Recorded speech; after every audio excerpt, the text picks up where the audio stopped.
C'est la fin d'année qui s'en vient pour les travailleurs et travailleuses autonomes. Puis, tu sais pas par où commencer. Ça semble vraiment compliqué.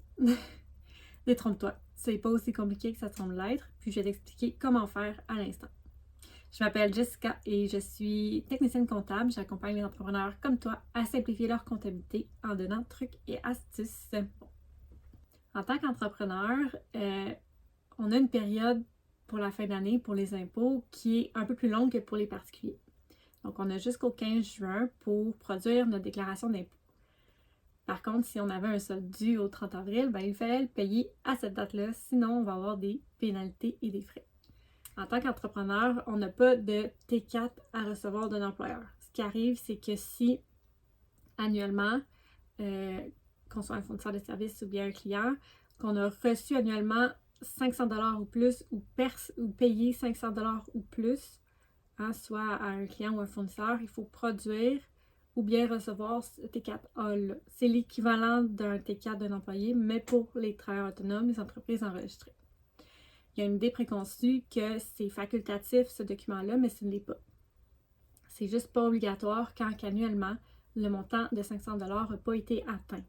C'est la seule façon possible de ne pas devoir le faire ou de le recevoir. En plus, lorsqu'on doit le produire, ce document-là, on doit fournir au gouvernement la copie du T4A.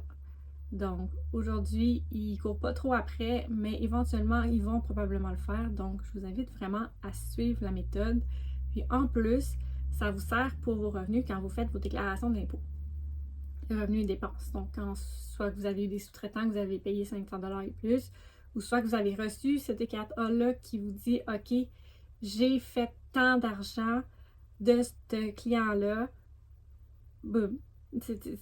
C'est des documents faciles au lieu d'aller sortir plein de rapports. Bien, les rapports sont pertinents aussi, mais c'est des documents qui vont vous permettre de rester à jour pour votre déclaration de fin d'année qui s'en vient. Est-ce que tu connaissais cette particularité-là?